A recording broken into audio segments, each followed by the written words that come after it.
पल्लवी, शुरुआत बहुत शानदार रही है। 40 दिनों का यह सफर है। आप क्या तस्वीरें दिखाएंगी वहां से? बिल्कुल बिल्कुल बिल्कुल रवि, और मैं काफ़ी देर से यही वेट कर रही थी कि मैं आपको वो तस्वीर दिखा दूं कि जो श्रीहरिकोटा में साइंटिस्ट को आप देख रहे थे कि वो कितने रोमांचित हो रहे थे, उसी तरीके का रोमांच इस वक्त यहाँ पर भी दिखाई दे रहा था। लेकिन अब धीरे धीरे यहाँ से लोग निकल चुके हैं। लेकिन मैं अपने शब्दों में बयां करना चाहती हूँ कि देश का हर एक व्यक्ति, जब वो क्षण शुरू हुआ, जब काउंटडाउन शुरू हुआ, तो लोग रोमांचित हो उठे। तो जाहिर तौर पर जो साइंटिस्ट, जो वैज्ञानिक इस पूरे चंद्रयान 3 में लगे हुए थे, उनकी धड़कनें क्या कह रही होंगी वो आप और हम बहुत अच्छी तरीके से समझ सकते हैं। और जाहिर तौर पर 40 दिनों के बाद जो कीर्तिमान स्थापित होगा वो अपने आप में इतना बड़ा होगा कि न सिर्फ देश, दुनिया देखेगी। और ऐसे में गौहर रजा सर ने जिस तरीके से बात की थी कि देखिए ये इवोल्यूशनरी एरा है, और जब इवोल्यूशनरी एरा होती है तो बहुत सारी चीज़ें होती है,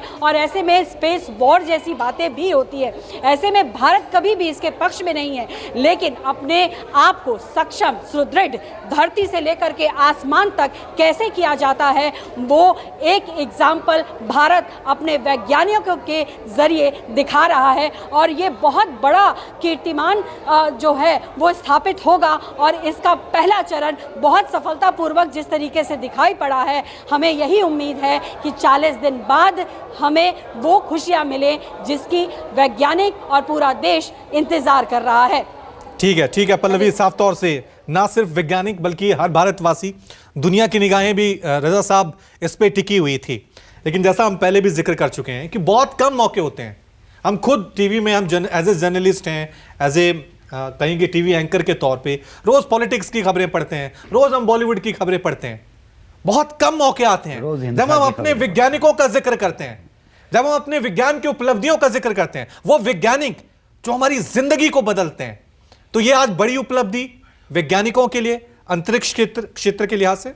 मैं एक और चैनल पे था थोड़ी देर पहले, मैं वो यही कह रहा था कि अगर आज के दिन किसी की पूजा करनी है तो आपको साइंटिस्ट की, वैज्ञानिकों की पूजा करनी चाहिए, क्योंकि आज का दिन साइंस के लिए, देश में साइंस के लिए, साइंटिस्ट के लिए बहुत इम्पॉर्टेंट है।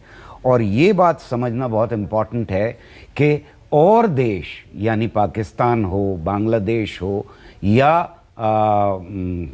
इराक हो, ये क्यों नहीं कर पा रहे वो जो हम कर रहे हैं।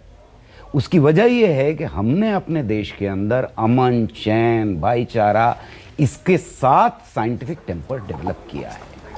अगर अफगानिस्तान जैसी हालत हो तो कर ही नहीं सकते, लोग सोच ही नहीं सकते। तो बात जरूरी ये है कि हम अपनी थोड़ा सा रोक रहा हूं